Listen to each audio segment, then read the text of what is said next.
Hello everyone, कैसे हैं आप सब। मेरा नाम अंशुल है और मैं आपका बहुत बहुत स्वागत करता हूं ज्ञानम के ऑनलाइन चैनल पर। जो मैगजीन्स की सीरीज को हम पहले कंटिन्यू कर रहे थे उसको दोबारा से कंटिन्यू करेंगे। ठीक है, मैं आपके पास फेब मंथ की सारी न्यूज लेकर आया हूं। सेक्शन वाइज चलूंगा, जैसे पहले चल रहा था national news, international news, then the important days, obituaries, person in news, economic news, defence news, इस तरीके से सारे सेक्शंस भी कंप्लीट करेंगे। मैंने लास्ट मंथ एक वीडियो बनाई थी, इसमें मैंने पूरे साल का करंट अफेयर कवर किया था क्लास। तो अगर आपको 2022 का करंट अफेयर चाहिए हो तो डिस्क्रिप्शन बॉक्स में उसका लिंक मिल जाएगा, आप वहां से भी गो थ्रू कर सकते हो। ठीक है, तो इस मंथ के साथ मैं करंट अफेयर स्टार्ट कर रहा हूं आपका, जो फेब मंथ का रहा है। ठीक है, पहली न्यूज देखते हैं। India welcomes German chancellor. ठीक है, जर्मन के जो चांसलर हैं आपके पास, हिज नेम इज ऑल्फ शॉस। ठीक है, ऑल्फ शॉल्स। ये आपके पास वैसे जर्मनी का जो चांसलर उसको जनरली हम प्राइम मिनिस्टर बोलते हैं। ठीक है, तो ये और नरेंद्र मोदी जी के बीच में काफी लंबी मीटिंग हुई है, 2 दिन की ये बड़ी जबरदस्त मीटिंग चली थी। और इसमें कुछ की पॉइंट्स है जिसके ऊपर डिस्कशन किया गया। ठीक है, जो हमारे पेपर पॉइंट ऑफ व्यू से इंपॉर्टेंट हो जाते हैं कि जिस एरिया में बात की गई उसमें सबसे पहला एरिया है ट्रेड को लेकर, डिफेंस को लेकर, क्लीन एनर्जी को लेकर, क्लाइमेट चेंज को लेकर और न्यू टेक्नोलॉजीज को लेकर। तो जिस मुद्दे पर सबसे ज्यादा बात हुई है इसमें, वो ये एरियाज है। ठीक है, तो there will be exchange of trade between these two countries, technologies को एक्सचेंज किया जाएगा, क्लीन एनर्जी एनर्जी के कंसेप्ट को इसके बीच में एक्सचेंज किया जाएगा along with the other factors as well. ठीक है जी, तो काफी लंबे समय से अगर आप देखते हो तो इंडिया और जर्मनी के रिलेशंस बहुत अच्छे हैं। When it comes to the trading point of view काफी हेल्दी रिलेशंस चल रहे हैं हमारे। ठीक है, तो पहली न्यूज आपकी, जर्मनी के चांसलर भारत आए थे और एक मीटिंग इनके साथ हमारी हुई है। ठीक है, चलिए नेक्स्ट। गुआना के वाइस प्रेसिडेंट भारत से मिलने आए थे। भारत के जो राष्ट्रपति है जिनका नाम है आपके पास द्रौपदी मुर्मू, और गुआना के आपके राष्ट्रपति का नाम, वाइस प्रेसिडेंट का नाम क्या है? भारत जागदियो। शायद आपने कभी सुना हो कि भारत की एक बहुत बड़ी आबादी, बहुत बड़ी फीसदी की आबादी गुआना में रहती है, जो इंडियंस है। ठीक है, तो पोस्ट पेंडेमिक भारत ने बहुत हेल्प की थी आपके गुआना की, चाहे वो मेडिसिन पॉइंट ऑफ व्यू से बात हो या इक्विपमेंट्स या बाकी इंफ्रास्ट्रक्चर प्रोवाइड करने की बात हो। तो और मजे की बात यह है कि आफ्टर द पेंडेमिक आप 2021-22 में देख सकते हो, जिस कंट्री के साथ हमारा 300% का ट्रेड बढ़ा है, वो आपके पास कौन सा है? आपके पास गुआना के साथ ही बढ़ा है। 180 साल से बड़ा लंबा ट्रेड है भारत के साथ। एक्चुअली ब्रिटिश एरा के अंदर भारत के बहुत सारे मजदूरों को काम करने के लिए कैरेबियन आइलैंड्स के आसपास ले जाया गया था। तो there are many people who never came back, तो वहीं सेटल हो गए। उनकी एंसेस्टर्स आफ्टर जनरेशंस वो इंडियंस हैं अफ्रीका में, कैरेबियन आइलैंड्स पर। There are, you can see a huge number of Indians been living over there. आपने वेस्ट इंडीज क्रिकेट टीम में कई भारतीयों के नाम सुने होंगे, राम नरेश सारवान, ठीक है, दिनेश चांदीमल, चंद्रपॉल। ठीक है, तो they are the people who were the from the India prospect. चलिए, औरंगाबाद होस्ट विमेन 20 मीट। देखो, भारत में G20 की मीटिंग चल रही है फिलहाल।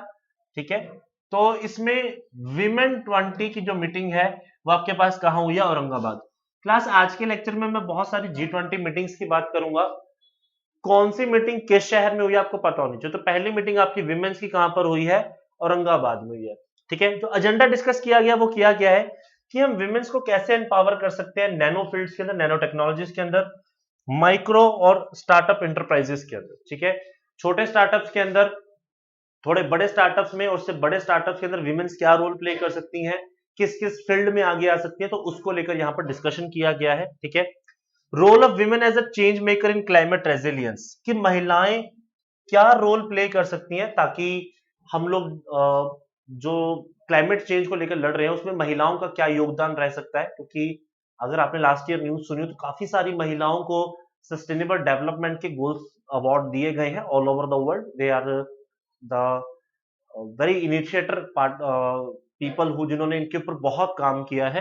ठीक है, further resilience action creating pathway for women through the education and skilling. तो अब महिलाओं को कैसे और स्किल अप किया जा सकता है। Special session on women lead development in India, और एक अलग से सेशन इसके अंदर हुआ था जहां पे महिलाएं भारत के डेवलपमेंट में क्या रोल प्ले कर रही हैं, आगे ये और रोल क्या प्ले कर सकती हैं, कैसे इन्हें और एम्पावर्स किया जा सकता है, इन्हें रिसोर्सेज प्रोवाइड करके, स्किल्स प्रोवाइड करके। तो उसके ऊपर भी काफी अच्छी बातचीत हुई। ठीक है, तो G20 औरंगाबाद विमेंस का आपका यहीं पर हुआ है। ठीक है, चलिए नेक्स्ट देखते हैं। Bengaluru host first G20 FMCBG meet. अब जरा ध्यान से देखना है, G20 FMCGB, तो FMCG की फुल फॉर्म क्या है? Finance ministers and central bank governor. जितने भी दुनिया के G20 के फाइनेंस मिनिस्टर्स हैं, वहां के सेंट्रल बैंक्स के जो गवर्नर है वो सब यहाँ पर प्रेजेंट थे। ये मीटिंग आपकी कहां पर हुई है? बेंगलोर के अंदर हुई है, 24 और 25 फरवरी को। यहाँ पर काफी सारे जो मुद्दे थे उनको एड्रेस किया गया है, जैसे कि global challenges of 21st century, 21वीं सेंचुरी के अंदर आपको बैंकिंग या इस सेक्टर में क्या प्रॉब्लम्स आ रही हैं। फाइनेंसिंग फॉर रेसिलियंस, रेसिलियंस होते हैं मतलब वो लोग जो किसी तरीके का कोई बोझ समाज का उठा रहे हैं, जैसे कोई डिवोर्स हो जाता है, कोई हैंडीकैप हो जाता है, तो फाइनेंसिंग उनको कैसे प्रोवाइड की जा सकती है ताकि वो आत्मनिर्भर बने। Inclusive and sustainable cities for tomorrow, ऐसे शहरों का निर्माण करना, ऐसे इंफ्रास्ट्रक्चर का निर्माण करना जो इको फ्रेंडली भी रहे और फ्यूचर रेडी भी हो। ऐसा नहीं हो कि पिछड़े हुए हो, वहां फैसिलिटीज ना हो। लेवरेजिंग डिजिटल पब्लिक इंफ्रास्ट्रक्चर, कि कैसे जो डिजिटल इंफ्रास्ट्रक्चर है वो लोगों के बीच में पहुंच सकता है, कैसे आप ऑनलाइन बैंकिंग को, मोबाइल बैंकिंग को या बाकी सारी बैंकिंग को, ई बैंकिंग जिसे हम सरल भाषा में बोलने की कोशिश करें, उसे आप कैसे और बेहतर कर सकते हो। ठीक है, और इसे फाइनेंशियल इंक्लूजन, फाइनेंशियल इंक्लूजन का मतलब है कि हर व्यक्ति को बैंकिंग और उसकी सर्विसेज से जोड़ना। ठीक है, उसके ऊपर काम किया जा सके। The session also covered the issues related to global economy, global health and international taxation. तो यहाँ पे ग्लोबल इकोनॉमी का कंसर्न भी बताया गया, ग्लोबल हेल्थ के ऊपर भी बात की गई, और इंटरनेशनल टैक्सेशन के ऊपर हम कैसे और बेहतर काम कर सकते हैं, कैसे ट्रेड को और बेनिफिशियल बनाया जा सकता है। All these matters were discussed. ठीक है, चलिए नेक्स्ट न्यूज की तरफ चलते हैं। Manipur host B20 conference. ठीक है, B20 का मेरे पास यहाँ पर मतलब क्या है? बिजनेस 20। ठीक है, B20 का मीनिंग क्या है? बिजनेस 20। तो इसकी मीटिंग कहां पर हुई है? मणिपुर में हुई है। ठीक है, थीम क्या दिया गया है कि कैसे सस्टेनेबल ग्रोथ और डेवलपमेंट को लेके आया जा सकता है। क्लास, इस समय ना जो दुनिया का सबसे बड़ा एजेंडा है, आप इसको बार बार सुनते हो, जिसे हम बोलते हैं SDG, सस्टेनेबल डेवलपमेंट गोल्स। ये बहुत प्रेजेंटली एक ऐसा कंसर्न है जिसके ऊपर सारी दुनिया काम कर रही है। 17 गोल्स हैं। एग्जाम्पल के तौर पर जैसे विमेन्स को एम्पावर करना, उनकी शिक्षा के लिए काम करना, आम आदमी को शिक्षा प्रोवाइड करना, क्लीन हेल्दी इन्वायरमेंट में रहना, इंफ्रास्ट्रक्चर इको फ्रेंडली बनाना, फॉरेस्ट्री के ऊपर काम करना, समाज में हो रहे डिफरेंट टाइप के शोषण को रोकना, ऐसे काफी सारे इसमें एजेंडाज हैं। ठीक है, तो उसमें से ही एक एजेंडा लिया गया है कि सस्टेनेबल डेवलपमेंट और ग्रोथ कैसे हो सकती है, बिजनेस मीट का थीम था। और अगर आप ध्यान से देखो तो G20 का जो भारत ने थीम लिया था वो भी यही था, which is one earth one family one future, वासुदेव कुटुंबकम। मतलब हम लोग इसी की बात कर रहे हैं ना कि पूरी दुनिया एक है, एक धरती है, तो हमें उसी का एक फ्यूचर सोचना चाहिए। अगर हम अपना अपना सोचते रहेंगे तो किसी का कुछ नहीं होगा। ठीक है, चलिए नेक्स्ट देखते हैं। First G20 tourism working group met. अब नेक्स्ट मीटिंग कौन सी हुई है आपकी? G20 की टूरिज्म की हुई, और ये बड़ी शानदार जगह पे हुई है, that is in the Dhordo tent city in run of Kutch, जिसे आप व्हाइट डेजर्ट के नाम से भी जानते हो। 7 से 8 फरवरी तक हुई है ये। ठीक है, अब इसमें जो साइट, जैसे दैट इज धोलावीरा, जो कि यूनेस्को वर्ल्ड हेरिटेज साइट है, इंडियन हड़प्पन सिविलाइजेशन को ये इंक्लूड करती है। दुनिया जहां के 100 से ज्यादा डेलीगेट्स यहाँ पर आए थे। टूरिज्म को कैसे आगे प्रमोट किया जा सकता है, कैसे वर्ल्ड टूरिज्म एक इकोनॉमी का बहुत बड़ा सोर्स बन सकता है, उसमें भी जो फैक्टर्स हमें दिखाई देते हैं जो इसे हिंडर करते हैं। जैसे आजकल हम लोग देख रहे हैं कि उत्तराखंड में प्रॉब्लम हो रही है कि लैंडस्लाइड्स होते हैं या जोशीमठ जैसे केसेस हो रहे हैं, तो कहीं ना कहीं टूरिज्म इससे इफेक्ट होता है। तो हमें इन चीजों का भी ध्यान रखना है कि हम टूरिज्म तो प्रमोट कर रहे हैं, लेकिन इन्वायरमेंट का भी साथ साथ क्या करना, ध्यान रखना। तो इस मुद्दे पर भी यहाँ पर बात की गई थी। ठीक है, तो एक अच्छा इनिशिएटिव यहाँ पे हमें देखने को मिलता है G20 मीट का। चलिए, यूथ 20 मेट इन गुवाहाटी। अब जो G20 की मीटिंग हुई है यूथ 20 की, वो कहां पर हुई है? गुवाहाटी के अंदर हुई है। ठीक है, 6 से 8 फरवरी के बीच में। अब यहाँ पर जो 150 से ज्यादा यूथ डेलीगेट्स पूरी दुनिया से इधर यहाँ आए हुए थे, उन्होंने फ्यूचर प्रोस्पेक्ट के हिसाब से बात की गई है कि यार स्टूडेंट्स को क्या अपॉर्चुनिटी मिल सकती है आने वाले समय के अंदर, कैसे हम फ्यूचर यूथ रेडी देश बना सकते हैं। देखो, यूथ की सबसे बड़ी जो प्रॉब्लम है वो क्या हो जाती है? सबसे पहले उसको स्किल अप करना, उसको एजुकेशन प्रोवाइड करना, उसके लिए एम्प्लॉयमेंट प्रोवाइड करना। ठीक है, उसे एक हेल्दी लाइफ प्रोवाइड करना, है ना, ये सारे मैटर्स मैटर करते हैं। अब इनके पॉइंट ऑफ व्यू से आप कैसे डेवलपमेंट करते हो, कैसे अपने आगे की स्ट्रेटेजीज को तैयार करते हो, that was the key question that has been raised over there. ठीक है, चलिए next, G20 employment working group. अब इसकी भी मीटिंग आपके पास कहां हुई है, जोधपुर में हुई है। ठीक है, G20 एम्प्लॉयमेंट ग्रुप। ठीक है, अब इनका मतलब जो इन्होंने टारगेट लिया है, to develop strong sustainable balanced inclusive jobs and rich growth. The delegate explored the strategies for global skills and qualification harmonious and development of the framework. Again मुद्दा वही है कि सस्टेनेबल जॉब्स कैसे बनाओगे, लंबे समय तक टिकने वाली ऐसी नौकरियां जो आपको करियर सिक्योर करती है, जो आपको स्किल अप करती है। और अब यूथ को वो स्किल्स प्रोवाइड करने जरूरी है जो इंटरनेशनल लेवल के हो। जैसे हम लोग यहाँ पे काम करने में सक्षम है, क्या मैं इसी स्ट्रेटेजी से किसी और कंट्री में काम करने में सक्षम हूँ, ये क्वेश्चन आपके सामने खड़ा हो जाता है। जैसे आप लोगों ने सुना होगा कि हमारे यहाँ पे मजदूरों को स्किल अप किया गया था। ठीक है, तो स्किल अप करने का मतलब यह कि उनका काम करने का तरीका ऐसा हो कि अगर को कल को माइग्रेट भी करना पड़ता है तो दे शुड नो कि वहां के क्या स्किल्स हैं जो आपके स्किल्स के साथ मैच करने चाहिए। ठीक है,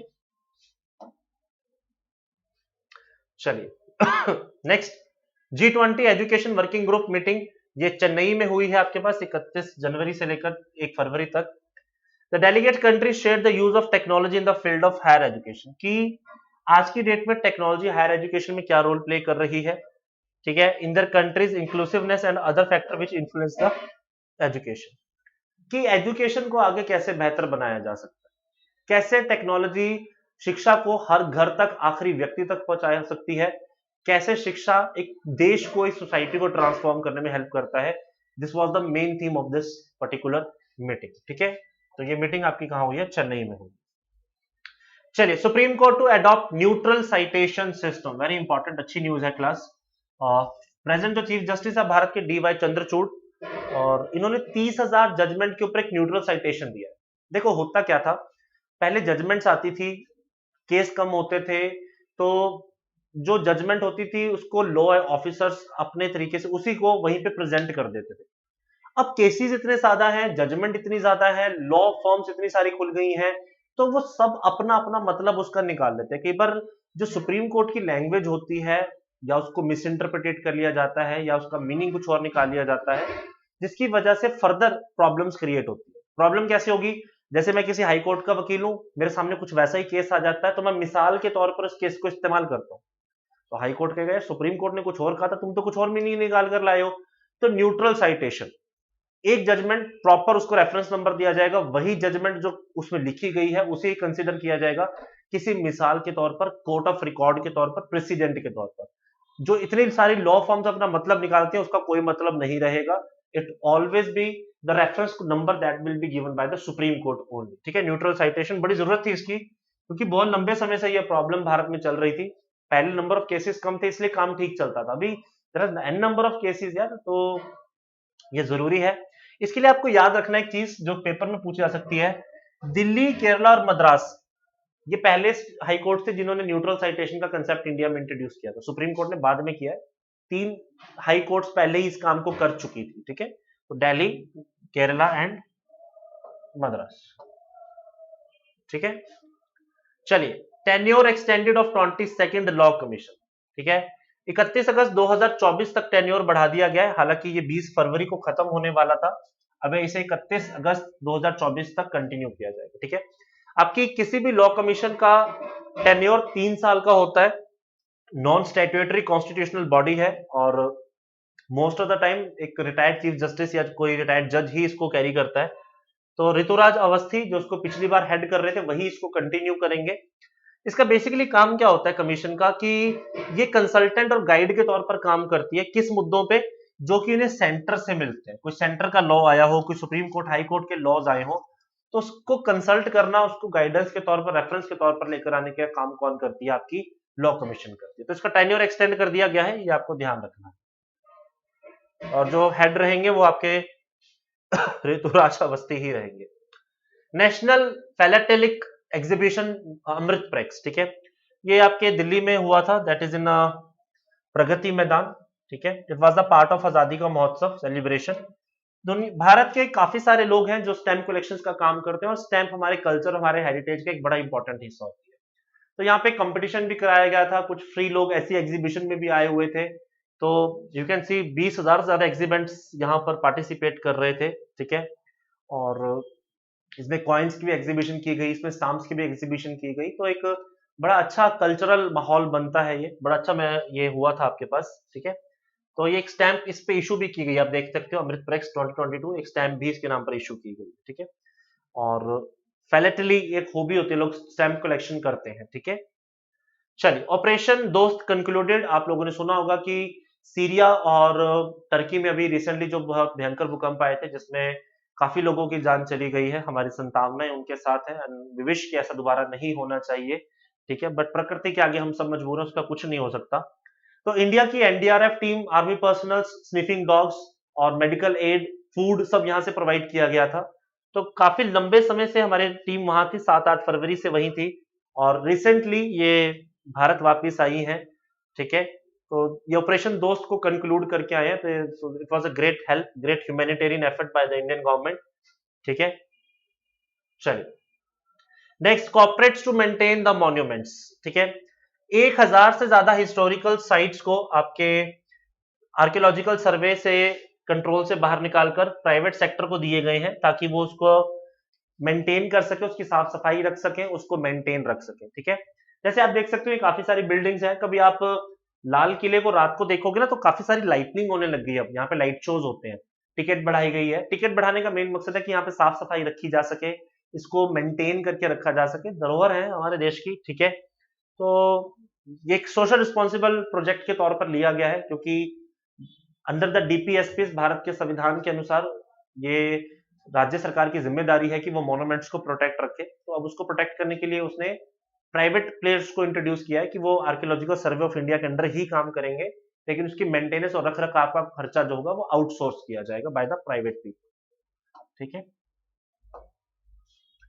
चलिए, next, Mughal gardens renamed as the Amrit Udyan, ठीक है। जो आपके पार्लियामेंट के बाहर गार्डन थे, ठीक है, इसे अमृत उद्यान का नाम दिया गया। हम 100वें साल की तरफ बढ़ रहे हैं, देश की आजादी के 75 साल पूरे हो गए हैं, तो 2047 में इनको सेलिब्रेट करेंगे। तो ये बड़ा खास गार्डन है क्लास। मुगल गार्डन इसलिए नाम दिया गया क्योंकि जम्मू कश्मीर के शालीमार और निशान गार्डन के ऊपर इसका नक्शा बेस्ड था। लेकिन इसमें दुनिया जहान के फ्लावर्स पाए जाते हैं क्लास, इसमें लिलीज लिलीज मिलते हैं, ग्लैडुलस मिलते हैं आपको, ऑर्किड्स मिलते हैं, ठीक है। दुनिया जहान के डिफरेंट डिफरेंट फ्लावर्स यहाँ पर पाए जाते हैं। बड़ा खूबसूरत सा ये गार्डन बनता है, सीजनल फ्लावर्स इसमें आपको यहाँ पे दिखाई देते हैं। You can see that international flavour है।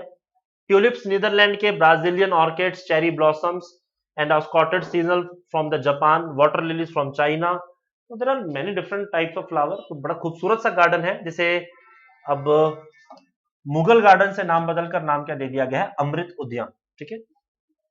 India to receive 12 African cheetahs. हमने लास्ट ईयर देखा था, नरेंद्र मोदी जी के बर्थडे पे नामीबिया से चीता आए थे। तो एक टाई अप हमारा साउथ अफ्रीका के साथ भी हुआ था कि आने वाले 7-8 साल तक, 10 साल तक हर महीने साल कुछ चीताज आएंगे, ताकि हम उनको यहाँ पर रिहेबिलिट कर सके। तो ये नो नेक्स्ट 12 चीताज हैं, ये कूनू नेशनल पार्क जो कि आपके मध्य प्रदेश में है, वहां पे लाए जाएंगे, ठीक है। क्योंकि पिछले बार भी यहीं आए थे, तो एक क्लाइमेटिक फैक्टर थोड़ा सा सेम देना पड़ता है अफ्रीका का, तो भारत में वो क्लाइमेट आपके मध्य प्रदेश के आसपास के हिस्सों पे करता है। ये जानवर वहां सर्वाइव भी कर सकता है, शिकार भी कर रहा है, तो ठीक है। तो ये न्यूज आपके पास है। साउथ अफ्रीका से नेक्स्ट बैच आएगा। India fares well in the quality index. Bharat का रैंक 10th रहा है, टॉप पूरी दुनिया के टॉप 10 में, अगर हम इंफ्रास्ट्रक्चर की बात करें। और ये इंडेक्स रिलीज किसने किया है, ग्लोबल क्वालिटी इंफ्रास्ट्रक्चर इंडेक्स 2021 के अनुसार है ये, ठीक है। Indian National Accreditation System under the Quality Council of India has been ranked 5th in the world, ठीक है। तो भारत ऐसे इंफ्रास्ट्रक्चर्स को प्रोड्यूस कर रही है जो आने वाले समय के हिसाब से फ्यूचर रेडी है, सस्टेनेबल रहेंगे, ठीक है। तो इस रैंकिंग में भारत का सुधार हुआ है। अगर मैं डिफरेंट रैंकिंग की बात करूं, ठीक है, तो स्टैंडर्डाइजेशन सिस्टम के अनुसार हम 9th नंबर पे हैं, मेट्रोलॉजिकल सिस्टम के अनुसार हम 21वें नंबर पे हैं वर्ल्ड के अंदर, ठीक है। तो किसी भी मुल्क की ना बेसिकली इंफ्रास्ट्रक्चर उसकी बैकबोन होती है, और इंफ्रास्ट्रक्चर का मतलब खाली सड़कें नहीं है, रेलवेज, रोडवेज, पोर्ट्स की development, rural connectivity, regional connectivity, hill connectivity, this all matters, ठीक है। तो इसमें भारत का रैंक कंटिन्यूसली इंप्रूव हो रहा है। इसका एक बहुत बड़ा श्रेय नितिन गडकरी साहब को जाता है यार, बड़ा जबरदस्त काम कर रहे हैं। अगर मैं टॉप लिस्ट की बात करूं तो जर्मनी पहले नंबर पे है, China, then USA, UK, Japan, France, Korea, Italy, Spain and India is on the 10th number. तो ये पहले 10 याद रखना क्लास, आजकल कई बार एग्जाम्स में क्वेश्चंस पूछ लिए जाते हैं। ठीक है, चलो नेक्स्ट देखते हैं। India low on service trade restrictions. India का रैंक बहुत पीछे आया है, 50 में से 47 रैंक आया है हमारा। पिछले साल 48 था, इस बार तो रैंक 48 ही आता, लेकिन रशिया वॉर की वजह से थोड़ा सा पीछे आ गया है। यहाँ पर आपको दिखेगा कि सर्विस ट्रेड रिस्ट्रिक्शन इंडेक्स, तो आपको यहाँ से पता लग रहा है कि भारत के सर्विस ट्रेड के अंदर काफी सारी रिस्ट्रिक्शंस हैं। ठीक है, रेल फ्राइट ट्रांसपोर्ट को देखा जाए, आपके लीगल सर्विसेज को देखा जाए, काउंटिंग वगैरह में देखा जाए, तो you will see the many restrictions has been imposed over there, जिसकी वजह से आपको दिखता है कि ट्रेडिंग में थोड़ा सा आप पीछे रह जाते हो। इस लिस्ट में जापान सबसे ऊपर रहा है। ठीक है, और इंडिया का रैंक इसमें 50 में से कितना आया है, 47। ठीक है, चलिए, पिछले साल पिछली बार 48 था, इस बार 47 है। Global labour resilience index 2023। ठीक है, ये White Shield global strategy and public policy adviser firm release on 16 Feb, its first global labour resilience index. ठीक है, और इसमें इंडिया को रैंक कितना दिया गया, 65 दिया गया।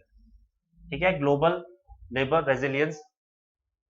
ठीक है, और डेनमार्क इसमें पहले नंबर पे रही है, followed by Switzerland on the second number, Germany on third.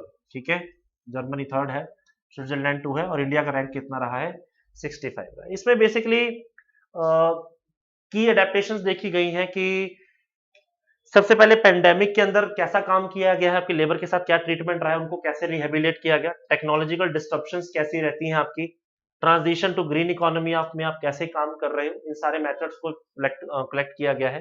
ठीक है, सो इन्हीं के बेसिस पर इंडिया को रैंक कितना दिया गया है, 65th रैंक आपको दिया गया है।